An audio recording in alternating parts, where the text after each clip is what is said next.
They tell you that the post office always delivers, no matter the weather, no matter the cost.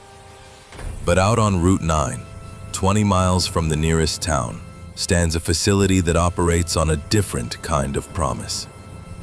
It's the night post office. The building looks exactly like every forgotten relic.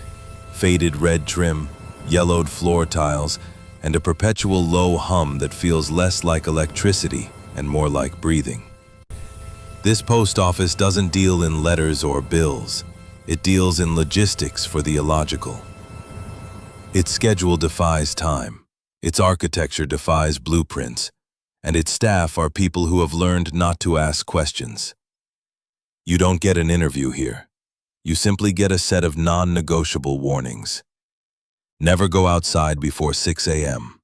Never open the black ledger. And absolutely never check the mail that has no address. These rules aren't guidelines. They are the laws of survival. The facility's only purpose is to ensure the mail gets through, and if you violate a rule, you stop being a clerk and you become a shipment. Welcome, sleepy wanderer. I'm here to guide you into restful sleep with dark, soothing horror night post office stories. Before we begin, subscribe so I can be here every night you need me. Like this video, and comment with your location and what story I should tell next. Now relax, and let the darkness carry you away.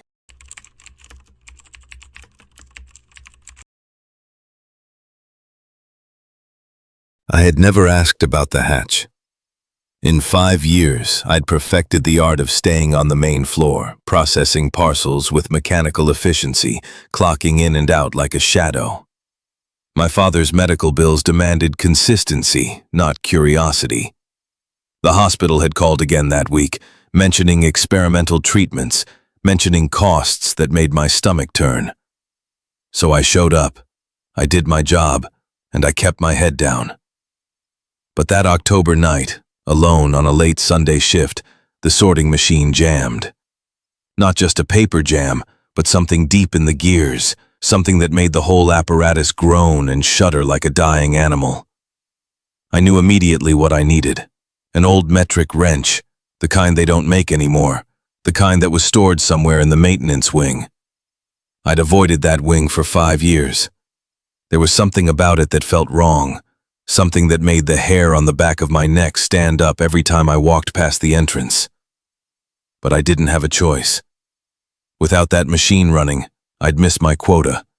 And missing quota meant disciplinary action. And disciplinary action meant losing this job.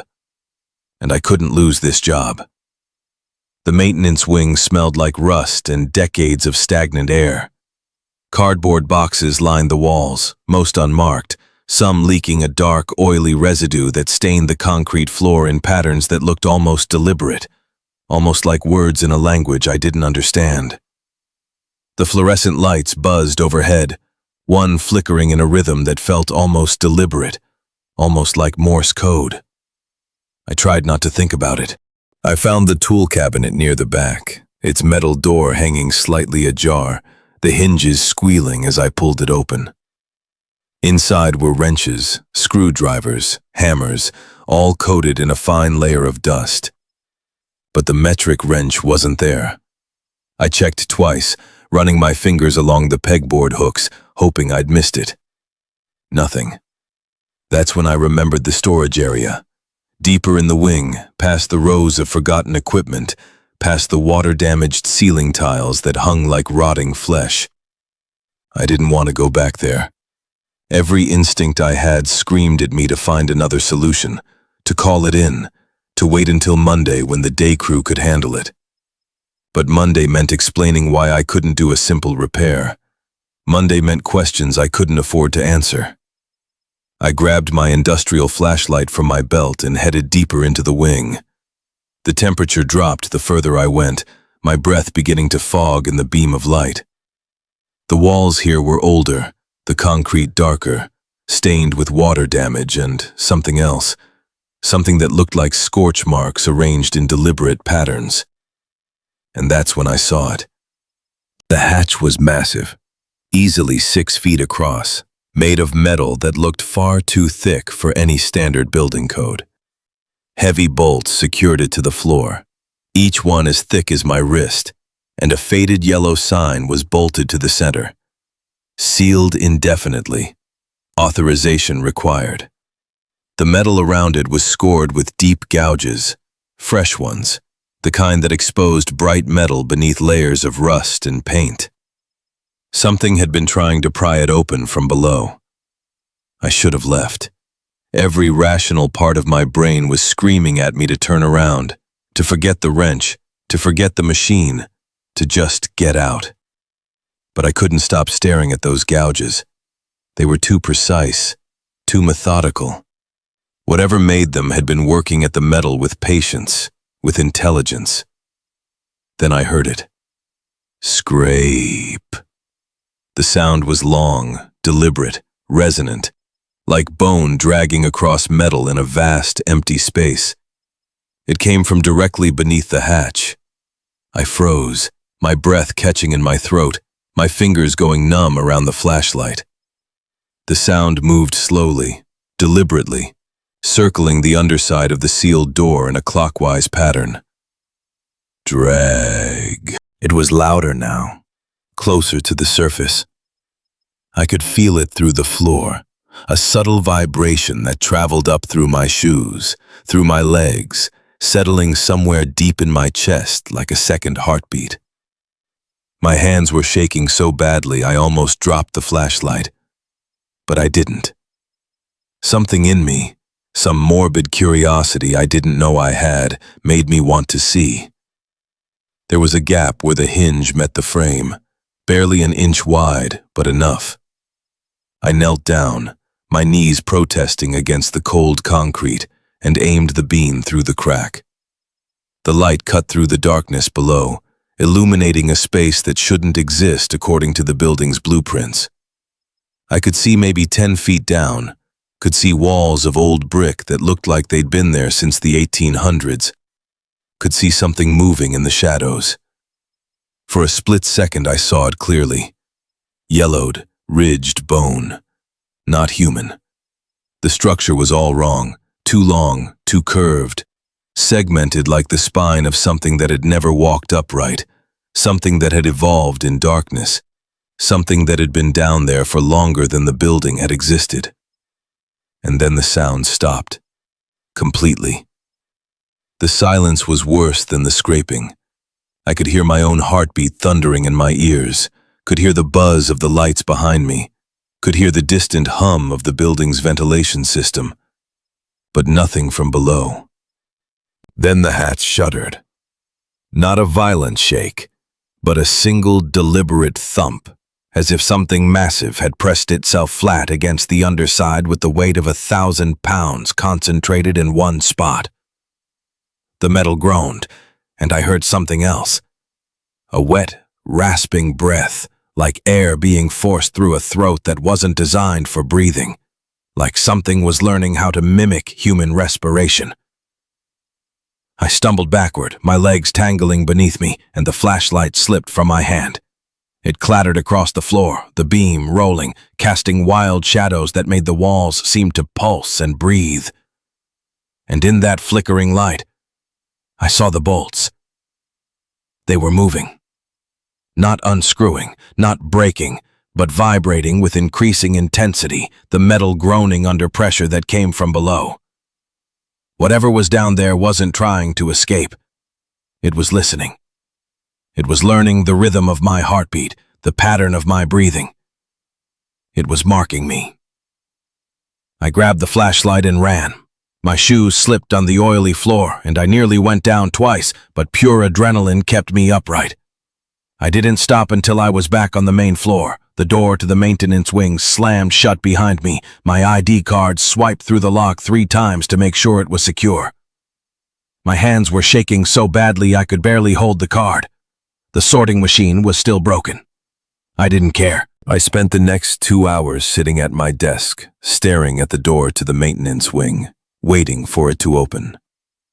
It never did, but I could feel something watching me through the walls, could feel a tension focused on me like a weight pressing down on my chest. When my shift finally ended at 6 a.m., I clocked out and walked to my car on legs that felt like rubber. The next morning, I filed a report. Maintenance wing compromised, possible structural issue with sealed containment, requesting immediate inspection and explanation of undocumented subterranean level. I was thorough, professional, detailed. I included the exact location of the hatch, the approximate depth of the space below, the condition of the bolts. 2 days later, my supervisor, a nervous man named Pritchard who'd worked there since the 70s, called me into his office. His face was pale, his hands trembling slightly as he held my report. He looked like he hadn't slept. "I need you to understand something," he said quietly. "The maintenance wing was inspected yesterday by 3 separate contractors. They found exactly what the blueprints show.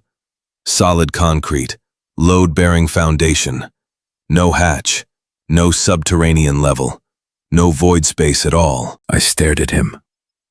"That's impossible. I saw it. I have the measurements.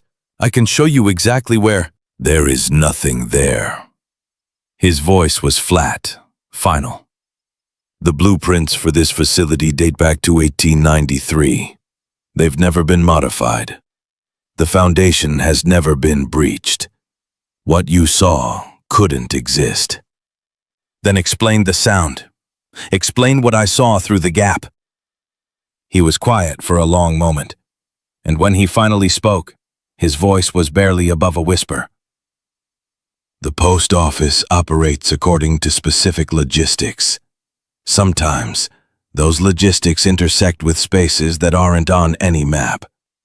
Sometimes employees see things that exist in operational states we don't discuss. The important thing is that you follow protocol. You don't go looking for explanations. You just do your job." I quit 2 weeks later. I'd saved enough for 3 months of my father's bills, and I found work at a grocery store, something with fluorescent lights and other people around and absolutely no basements. But it didn't matter. Because sometimes, late at night, when my apartment is completely silent, I hear it.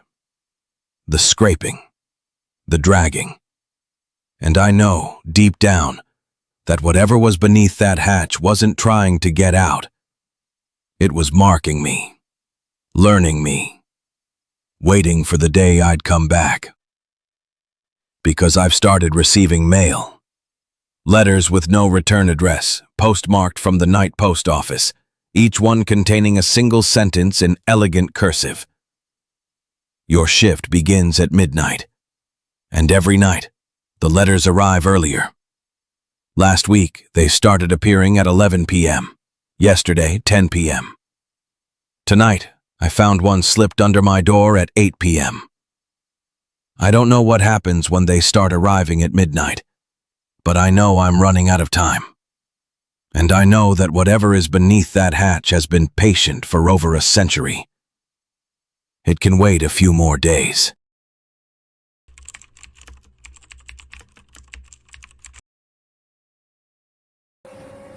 I didn't believe in superstitions. I was the kind of person who made spreadsheets for my college fund, who color-coded my class schedule, who triple-checked my shift assignments. Logic and planning were my religion.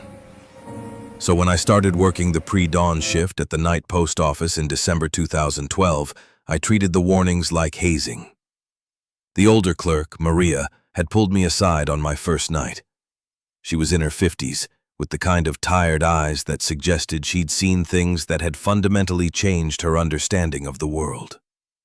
She grabbed my wrist, her grip surprisingly strong, and looked at me with an intensity that made my skin crawl. "Don't go outside before 6 a.m. I don't care if you're freezing, if you need air, if the building's on fire. You stay inside until the sun's up, not a minute before." I'd laughed it off. "What, is there a curfew?" Her expression didn't change. "There's Mr. Widemouth, and he doesn't wait for you to break the big rules. He waits for you to think you can bend the small ones, He waits for 4 minutes, for 3 minutes, for 30 seconds, and then he teaches you why the rules exist. It sounded ridiculous. A ghost story to keep new hires in line, to make sure we took our breaks on schedule. But over the next few weeks, I started noticing things, small things. The way the loading dock cameras always seemed to glitch between 5:45 and 6 a.m., the feeds going to static, the recording showing nothing but distortion. The way the parking lot lights flickered in sequence during those same 15 minutes, as if something was passing beneath them, disrupting the electrical current. The way Maria never ever looked out the windows during her smoke breaks, always keeping her back to the glass, always positioning herself so she couldn't see the parking lot. And the way none of the mail trucks were ever parked in the same position 2 days in a row, even though no one moved them at night. On my third week, I made a mistake. It was December 19th, 5:56 a.m., 4 minutes before my scheduled break. I'd been inside for 8 straight hours, sorting packages in the claustrophobic sorting room with its flickering fluorescent lights and the constant mechanical whine of the conveyor belts. The air felt thick, stale, oppressive, like breathing in dust and old paper. I needed a cigarette. Just one. Just 4 minutes early. What difference could 4 minutes make? I should have known better. But I was 22 and overconfident and convinced that I was smarter than the superstitions. The loading dock door was heavy, reinforced steel, the kind that required a full-body push to open. I leaned into it, feeling the resistance, hearing the hinges groan as it swung outward. The cold hit me immediately, sharp and biting, stealing the breath from my lungs. My exhale fogged the air, and I watched it curl and dissipate in the sodium lights of the parking lot. The parking lot stretched out before me, 9 mail trucks parked in perfect rows, their white paint almost glowing under the orange lights. Everything was still. Silent. The kind of silence that felt wrong, that felt like the world was holding its breath. I lit my cigarette, leaning against the brick wall, my fingers already going numb from the cold. I told myself I'd just finish this one cigarette, clock it at exactly 6 a.m., and go back inside. No one would know. Then the engines started. All 9 trucks, simultaneously. The sound was deafening, a mechanical roar that shattered the silence so completely I felt it in my bones. I dropped my cigarette, the ember scattering across the concrete, my heart hammering so hard I thought I might pass out. The headlights blazed to life, all of them, aimed directly at the loading dock. Aimed directly at me. I couldn't see past the glare. The light was blinding, painful, forcing me to raise my hand to shield my eyes.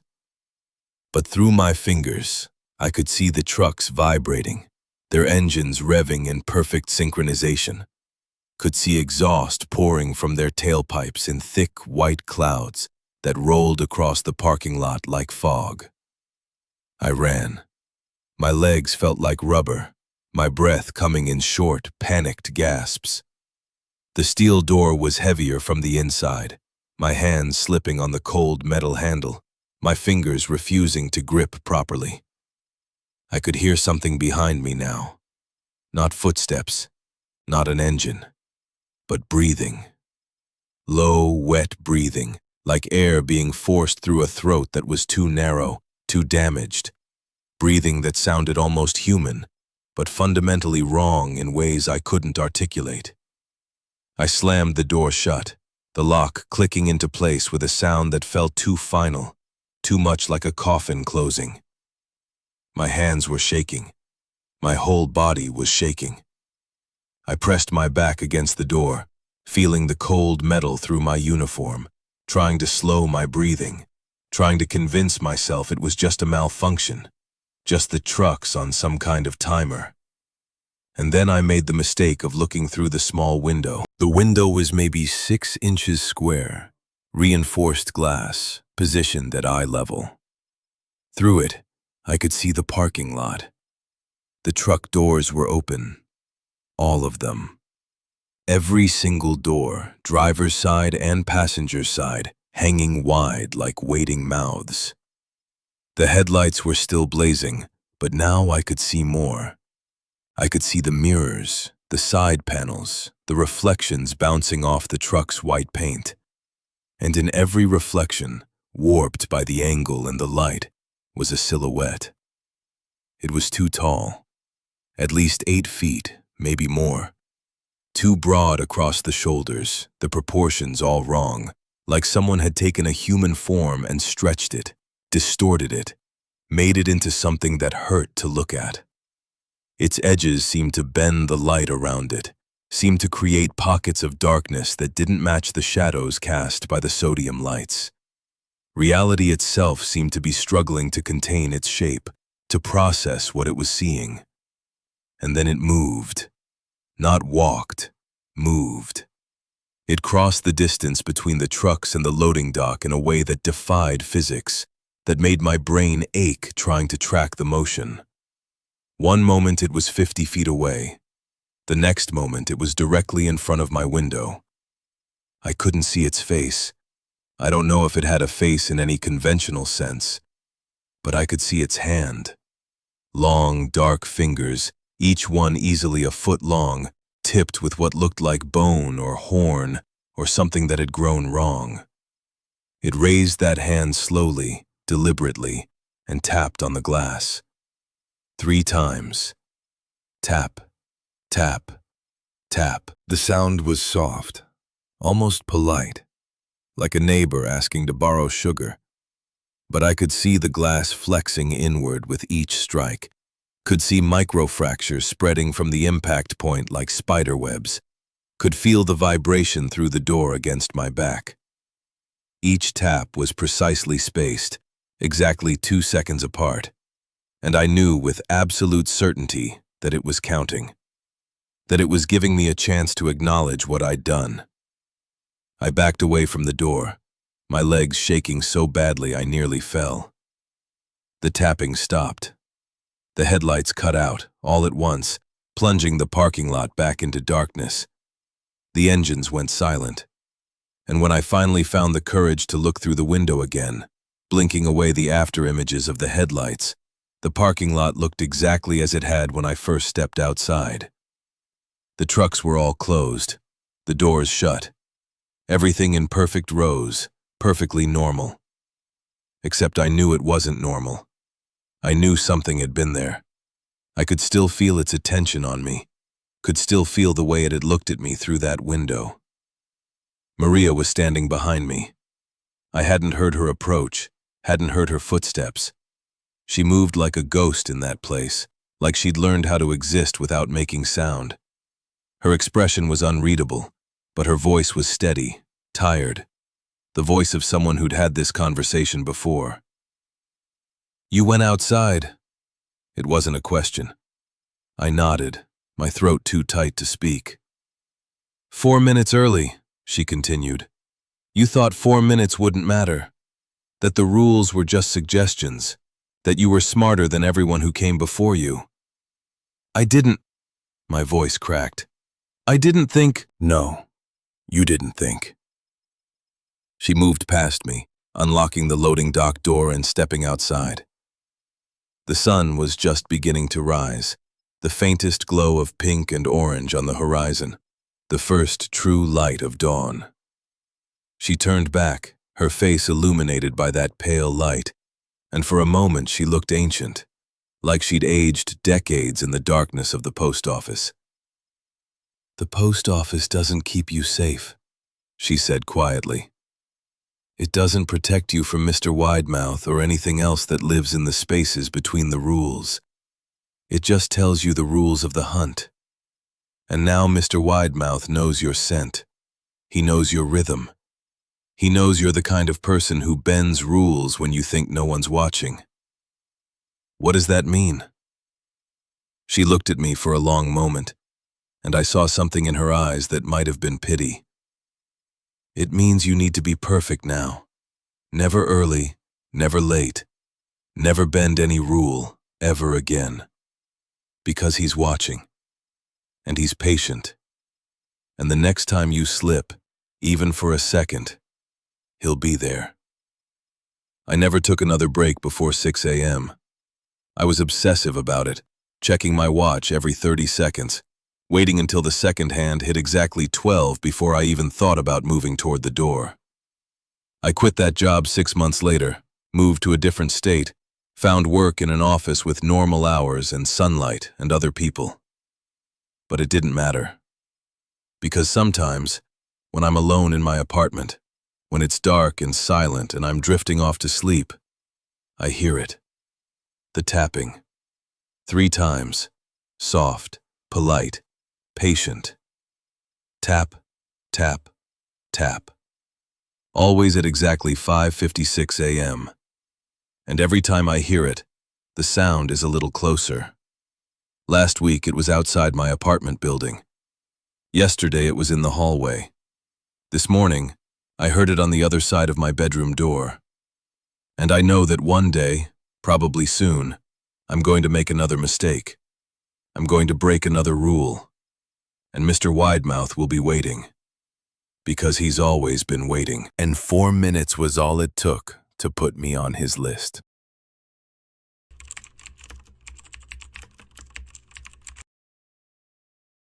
I was hired in August 2005, 3 weeks after the previous clerk, Quentin Fisk, disappeared. No one talked about it. There was no exit interview, no forwarding address, no final paycheck picked up from accounting.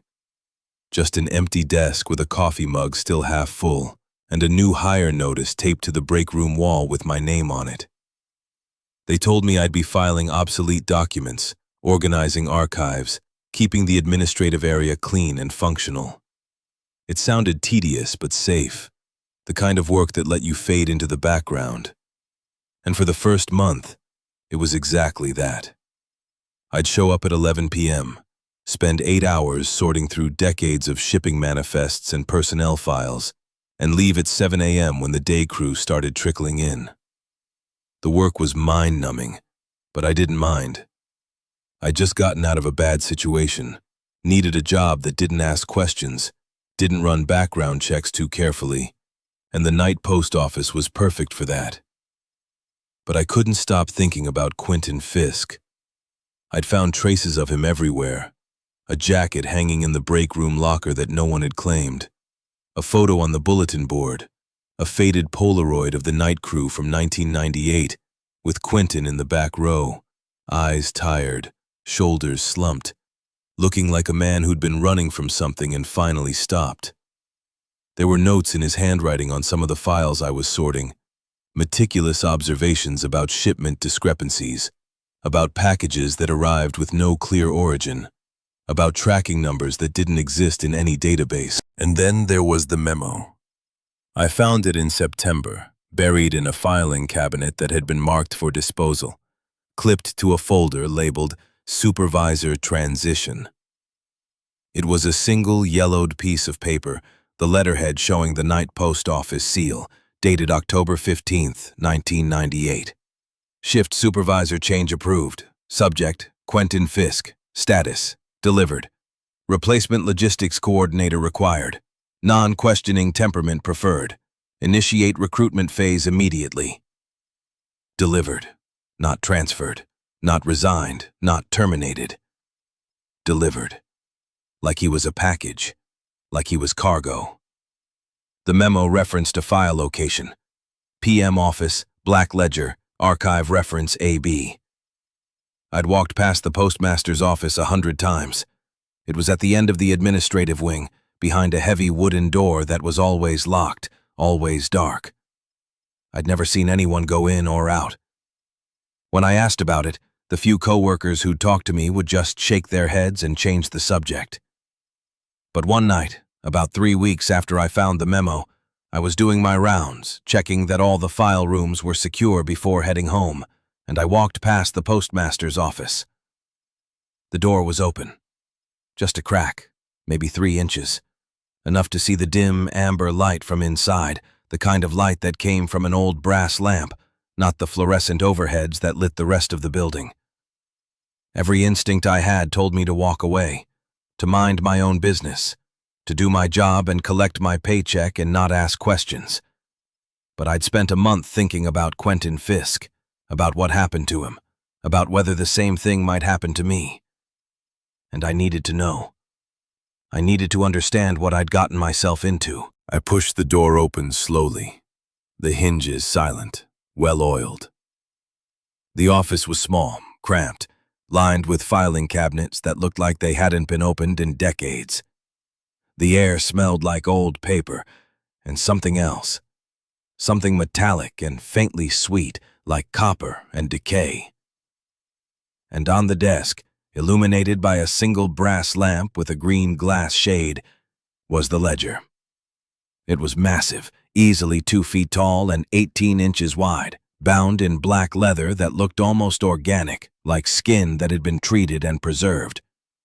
The pages were yellowed, brittle, covered in immaculate handwriting, old-fashioned cursive that belonged in a museum. I approached the desk slowly, my heart hammering, and opened the ledger to a random page. The entries weren't shipping records. They were personnel requests. Acquire new logistics coordinator. Non-questioning temperament. Familiarity with archival systems preferred. Mark file, Vance. Recruitment timeline, 3 to 6 months. Integration protocol standard. Vance. I'd heard that name. It was on a pending hire list I'd filed last week, someone transferring from a competing postal facility in Ohio. But this entry was dated March 2005, 6 months before the position was even posted, 4 months before Vance had applied. I flipped through more pages. Each entry was the same, a specific request for a type of employee, personality traits listed like inventory items, followed by a name, followed by a timeline, followed by a status. Most were marked active, with dates of hire that matched up with people I'd seen around the facility. Some were marked transferred, with no additional details. But a few, scattered throughout the ledger, were marked delivered, always in red ink, always with a date stamp. My hands were shaking. This didn't make sense. Personnel files didn't work like this. People applied for jobs, they interviewed, they got hired. The facility didn't request specific personality types months in advance. The facility didn't mark employees as delivered. I flipped to the beginning of the ledger, looking for some kind of explanation, some kind of context. The first entry was dated October 17, 1893. The handwriting was the same. The initials at the bottom were the same. AB. That was impossible. No one lived that long. No ledger stayed in use for over a century with the same handwriting, the same signature. This had to be multiple people, had to be a tradition, had to be something that made sense. But the more I read, the less sense it made. The entries from 1893 described positions that didn't exist anymore, roles like telegraph operator and stable hand and coal tender. But they used the same language, the same clinical description of temperament and integration protocols. The facility had been doing this for over 100 years, recruiting specific people, processing them, marking them as delivered. I turned to the most recent pages, my hands leaving sweat marks on the old paper. September 2005, last week. And there, in fresh black ink that still smelled faintly of iron, was an entry that made my blood run cold. Investigative clerk acquired. Subject demonstrates appropriate curiosity patterns and archival aptitude. Mark file, Rourke. Integration phase proceeding as anticipated. Estimated delivery, November 2005. My name. My file. They'd been planning this. They'd wanted someone like me. Someone who would go looking for answers.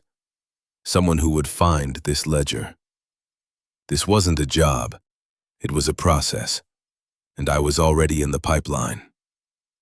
I flipped back one more page, looking for confirmation, looking for something that would prove I was wrong. And there it was. October 1998. The entry I'd been looking for since I started this job. Quentin Fisk. Integration complete. Subject exhibited appropriate loyalty metrics and operational compliance. Status: delivered. Archive location: Sublevel 3, Containment Bay 7. Logistics function: ongoing. Delivered. Not dead. Not gone. Delivered to somewhere in this building, to a sublevel I'd never heard of, to a containment bay that didn't appear on any blueprint I'd seen. And his function was listed as ongoing. I slammed the ledger shut and ran. I didn't stop to close the door, didn't stop to think about what I'd touched or what I'd disturbed. I just ran. My footsteps echoed through the empty corridors, past the sorting room, past the filing cabinets, past the break room with Quentin's jacket still hanging in the locker. I made it to my car, fumbling with my keys, my hands shaking so badly I dropped them twice before I got the door open. I drove home at 80 miles an hour, checking my rearview mirror every few seconds, convinced I'd see something following me. But there was nothing. Just empty highway, just the darkness of pre-dawn, just the sound of my own panicked breathing. I called in sick the next night, and the night after that. On the third day, I sent an email resignation claiming a family emergency, effective immediately. I changed my phone number. I started applying for jobs in other states, as far from Route 9 as I could get. I thought I'd escaped. But 3 months later, I received a package. No return address. Just a plain brown box, wrapped in twine, sitting on my doorstep when I got home from my new job at a hardware store in Pennsylvania. I should have thrown it away. I should have called the police. But I opened it.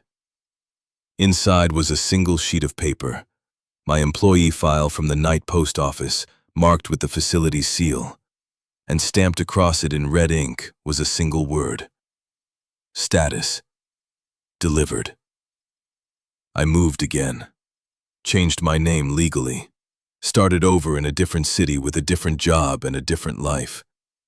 But it didn't matter, because sometimes, late at night, I hear the sound. That old green and white dot matrix printer, the one from the administrative office, the one that printed out shipping codes and routing information. I hear it spitting out paper in my empty apartment, in rooms where no printer exists. And every time I hear it, I find a new slip of paper on my desk the next morning. Routing instructions, transit schedules, integration protocols, all with my name, all with my file number, all marked with those same initials, AB. The post office hasn't forgotten about me. It's just waiting for the right logistics window. And I know that one day, probably soon, I'm going to wake up and realize I'm not in my apartment anymore. I'm going to realize that I've been delivered, that I'm in sublevel 3, in whatever containment bay they've prepared for me. And I'm going to spend the rest of whatever I have left serving my ongoing logistics function. Just like Quentin Fisk, just like all the others marked delivered. The night post office doesn't lose its employees. It just files us in a different location.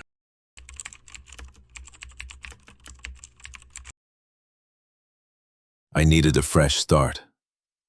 After the divorce, after the custody battle where I lost my daughter to a man who had better lawyers and more money and absolutely no business raising a child, I needed work that didn't require explanations. The night post office didn't ask about my past. They didn't run psychological evaluations or demand references. They just asked if I could lift 50 pounds and follow instructions. I said yes to both, and they hired me on the spot. For the first 2 months, the work was exactly what I needed. Repetitive, isolating, numbing. I'd show up at midnight, sort packages until 8 a.m., and go home to my empty apartment where I'd try to sleep and try not to think about my daughter growing up without me. The job didn't pay well, but it paid enough, and the mindless physicality of it helped. I could lose myself in the rhythm of scanning barcodes, stacking boxes, loading pallets. But every Thursday, there was a special delivery. A package that arrived on a hand truck, wheeled in by the overnight supervisor, Pritchard, a gaunt man in his 60s who never made eye contact. The package was always wrapped in thick, stained canvas instead of standard postal packaging, bound with rope that looked like it hadn't been manufactured in decades.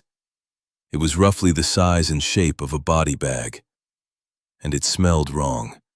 Not just bad, but fundamentally wrong, like rotting meat mixed with something chemical, something preservative, like formaldehyde and decay, and something else I couldn't identify.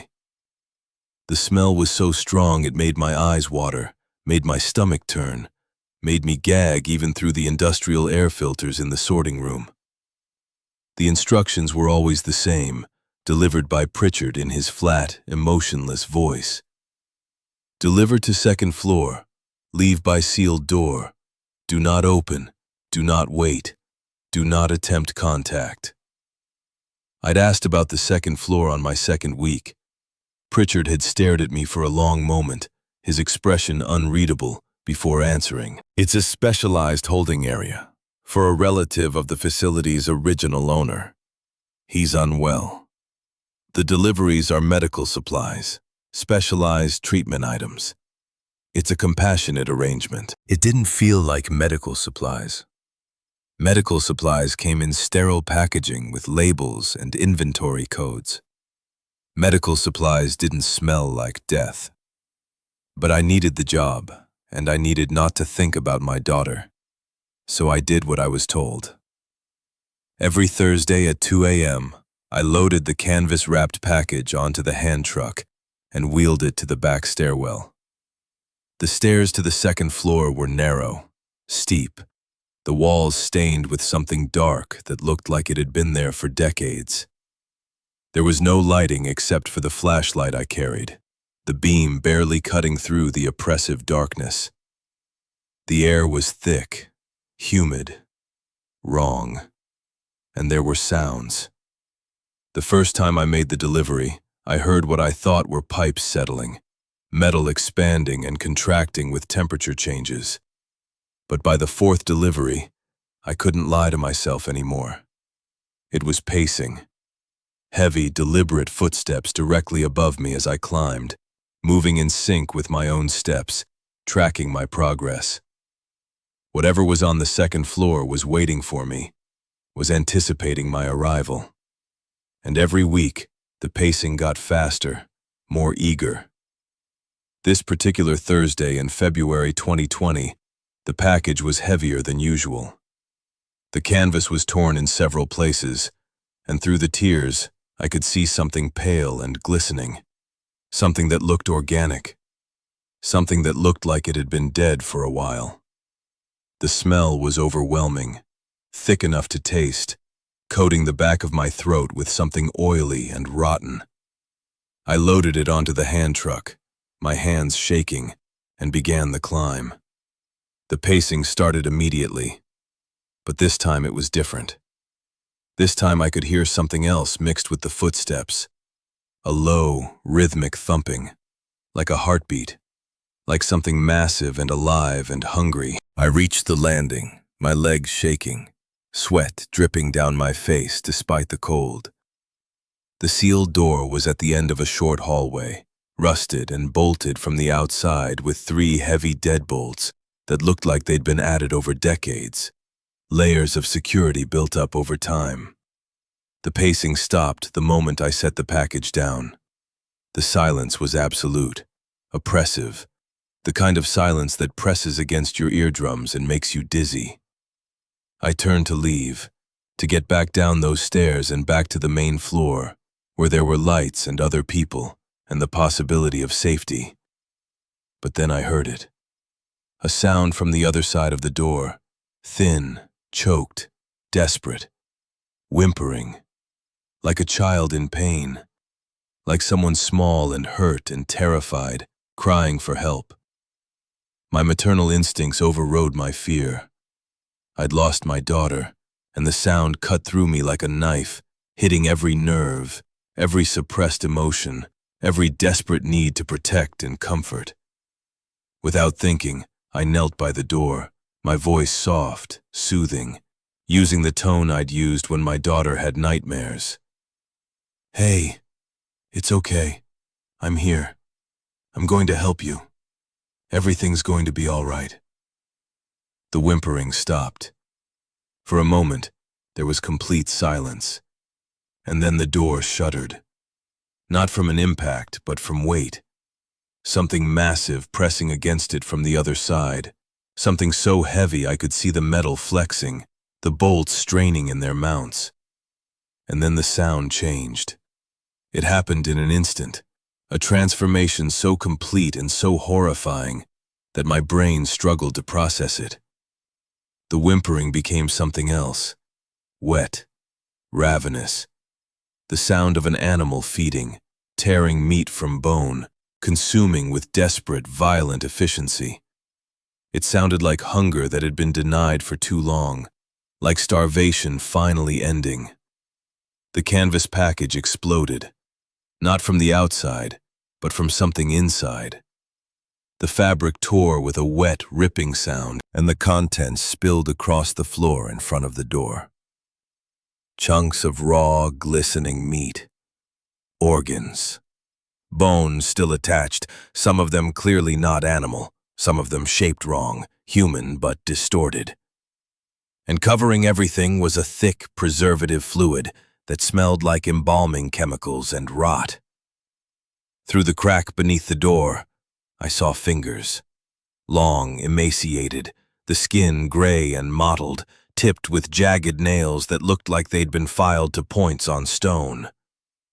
The fingers reached through the gap, impossibly flexible, impossibly thin, and grabbed the meat. The sound of consumption intensified, wet tearing and crunching, and something that might have been satisfied breathing. And then I understood. The whimpering wasn't a request for help. It was bait. The thing on the second floor had learned to mimic the sounds that would make people approach, would make them come close enough to be useful. The whimpering was the sound of a predator that had studied its prey for decades, that had learned human behavior, human emotion, human weakness. I ran. I left the hand truck, left the torn canvas, left everything and just ran. My feet slipped on the stairs and I went down hard, feeling something in my wrist crack. But the pain didn't matter. All that mattered was getting away from that door, away from that sound, away from the knowledge of what I'd almost done. I made it to my car, fumbling one-handed with my keys, my broken wrist screaming in protest. I drove to the emergency room, told them I'd fallen on ice, got a cast and a prescription for painkillers. And then I called the post office from the hospital parking lot and quit over voicemail. I didn't go back for my final paycheck. I didn't go back for my locker contents. I just disappeared. But it didn't matter. Because I still hear it. The whimpering. Sometimes it's outside my apartment door. Sometimes it's in my bedroom closet. Sometimes it's coming from my phone when no one's calling. And it's getting closer.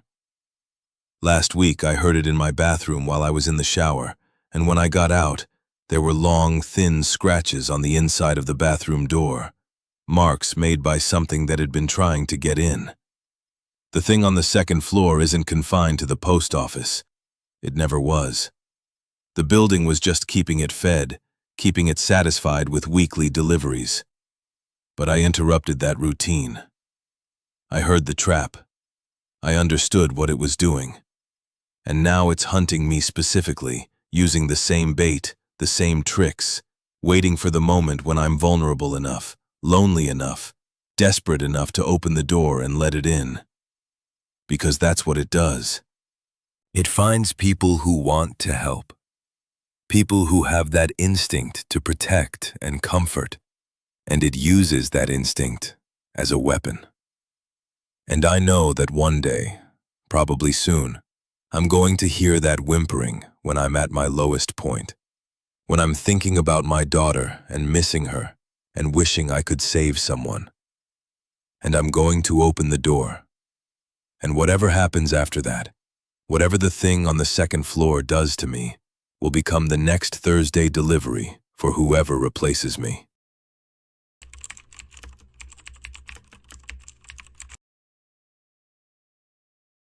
I'd worked at the night post office for 3 months, and in that time, I'd perfected the art of not caring. I'd learned to ignore the rules that didn't make sense, the packages that arrived with no sender, the way Maria would disappear into the back room for hours at a time and come back with red stains on her sleeves. I was saving money to disappear, to start over somewhere no one knew my name, somewhere I could be invisible. Detachment was survival. Apathy was armor. I'd come to the post office after burning every bridge I had. Bad debts, worse decisions, a trail of people I'd let down in one way or another. The night post office didn't run background checks, didn't ask questions, didn't care about my past. They just needed someone who could show up, follow basic instructions, and keep their mouth shut. I could do all three. The pay was terrible, but it was cash under the table, and that's what I needed. The job was simple. Sort packages, scan barcodes, load pallets.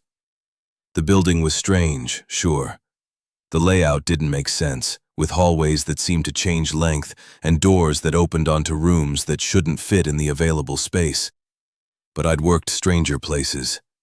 I could handle weird. I could handle unexplained. I just couldn't handle caring. Maria was my only regular coworker on the closing shift. She was in her 60s, thin and tired-looking, with the kind of face that suggested she'd seen things that had broken something fundamental inside her. She didn't talk much, but when she did, it was always practical, always procedural. That pallet goes to Bay 3. Don't touch the boxes marked RJW. Leave before sunrise. I didn't ask about the RJW boxes. There weren't many of them, maybe 2 or 3 a month. Always small, always heavy, always wrapped in plain brown paper with blank red wax seals. They got priority handling, no scanning, no logging, just straight to a locked storage area that I didn't have access to. Maria handled them personally, and I didn't ask questions. That was the arrangement. That was how I survived. But on a closing shift in September 2025, something arrived that shattered my carefully constructed apathy. It was 3 a.m., and I was finishing up the last pallet when Maria wheeled in a hand truck with a single box. Small, maybe 8 inches square, but heavy enough that the hand truck's wheels left marks in the floor. It was wrapped in the standard brown paper, sealed with the blank red wax. But this one had something extra. 3 letters stamped in black ink on the top. RJW. I'd seen those initials before, not at the post office, but on a yellowed police bulletin tacked to the break room wall, half hidden behind newer notices about safety protocols and shift schedules. A cold case from the 1980s. 5 victims over 3 years, all found in rural areas, all with those initials carved into their skin. The suspect had never been caught, but he'd been nicknamed by the press, Mr. Widemouth.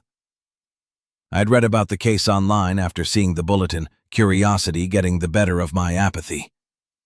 The details were horrifying. The victims had been found in impossible locations, places that required expert knowledge of logistics and transportation to access. Their bodies had been positioned carefully, almost reverently, like they were packages being delivered. And each one had the initials RJW carved post-mortem into their chest. The case had gone cold in 1987. No new victims, no new leads. The working theory was that the killer had died or been imprisoned for something else. But seeing those initials on a package at the post office, seeing Maria handling it with the same careful routine she used for all the RJW boxes, made something click into place. "What is this?" My voice came out harder than I intended. Maria didn't look up. She was securing the box to the hand truck with bungee cords, her movements practiced and efficient. "Priority. You know the protocol. This has RJW on it. I know what that means. I've seen the bulletin. Her hand stopped. For the first time since I'd started working here, Maria looked genuinely afraid. You need to leave this alone. You're handling evidence from a serial killer. This place is part of it. How long has this been going on? It's not evidence. Her voice was quiet, almost apologetic. It's tribute. There's a difference. I moved toward the hand truck, and Maria stepped between me and the box, but she wasn't fast enough. My foot caught the edge of the hand truck, and the box shifted, tipping. We both lunged for it, but momentum and weight won. The box hit the concrete floor, and the red wax seal cracked with a sound like breaking bone. The contents spilled across the floor. It wasn't gore, wasn't money, wasn't drugs or stolen goods or any of the things I'd been expecting. It was a porcelain doll's head. Pristine, antique, the kind of thing you'd find in a collector's shop or a museum. Its painted eyes were vacant, staring at nothing, and its lips were curved in a too-wide smile that managed to be both innocent and predatory. But beneath the doll's head, wrapped in tissue paper, was a Polaroid photograph. I picked it up with shaking hands. It showed a woman's face, eyes closed, expression peaceful, almost serene. She looked like she was sleeping. But I recognized her. She was the third victim from the 1980s case, the one whose body had been found in a defunct grain silo 40 miles from the nearest road. On the back of the Polaroid, written in the same black ink as the box's stamp, was a single word: delivered. Maria knelt and carefully picked up the doll's head, cradling it like something precious, something sacred. When she looked up at me, her expression had changed completely. No more fear, no more evasion, just cold, unwavering loyalty. They're not payments, she said quietly. They're tributes, trophies of completed logistics. The post office doesn't just move packages. It archives what's been taken, what's been delivered, what's been preserved. It's been doing this for over a century, managing the movement of things that aren't supposed to move, filing the unfiled, delivering the undeliverable. I backed away from her, my legs hitting a sorting table, my hands gripping the edge to keep myself upright. You're insane. You're part of this. You're helping a serial killer. Mr. Widemouth isn't a serial killer, she interrupted. He's a logistics coordinator, and the post office is his primary distribution center.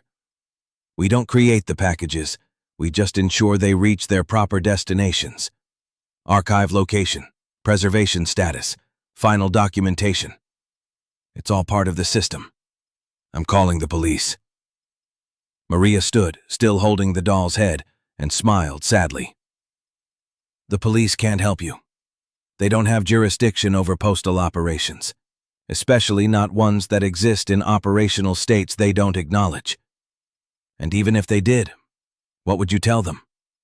That we're archiving evidence from unsolved cases? That we're maintaining a logistics network for something that doesn't officially exist? She looked down at the cracked doll's head, running her fingers over the fracture line. This was supposed to be filed intact. Now there's a discrepancy in the archive. A broken tribute. The system requires correction. She looked back at me, and her expression was almost pitying. They need to log this as complete, Lyle. And you're the one who broke it. So you need to start earning your spot here. You need to understand your function in the logistics chain. I ran. I didn't grab my jacket, didn't clock out, didn't do anything but run from my car. But when I got there, my key card wouldn't work on the parking lot gate. I tried it 3 times, then tried the manual override. Nothing. The card reader just flashed red and made a sound like a denied transaction. I ran to the front entrance, thinking I could leave through the public-facing doors. But they were locked from the inside, heavy deadbolts that hadn't been there when I arrived. I pulled out my phone to call for help, but there was no signal. Full bars, but every call dropped immediately. Every text failed to send. I spent the next 6 hours trying every door, every window, every possible exit. All locked, all sealed. And throughout the building, I could hear sounds. The old dot matrix printer spitting out routing codes, the hum of the sorting machines processing packages, Maria's footsteps echoing through the corridors, steady and patient, like she knew exactly where I was, like she was giving me time to understand what was happening. When dawn finally came, I was sitting in the break room, exhausted and defeated, staring at the police bulletin on the wall, the one about Mr. Widemouth. And I noticed something I hadn't seen before. At the bottom of the bulletin, in small print, was a note about how the investigation had been officially closed in 1987 due to lack of evidence and departmental restructuring. The case files had been transferred to the National Archives for long-term storage. The National Archives, which were managed by the Postal Service. Maria found me there at 7 a.m., just as the day crew was arriving. She set a cup of coffee in front of me, steam rising in the fluorescent light. "You can try to run again," she said quietly. "But your employee file has already been updated. Your status has been changed, and the building knows its own. I'm still here. It's been 3 weeks. My keycard works now, opens every door, grants me access to rooms I'd never seen before. I've been shown the archive on sublevel 3, rows and rows of boxes with RJW stamps, each one containing a tribute, a trophy, a piece of Mr. Widemouth's work dating back to the 1890s. I've learned the filing system, learned the preservation protocols, learned how to log the unloggable. And yesterday, a new hire started. A young woman, nervous, eager to prove herself.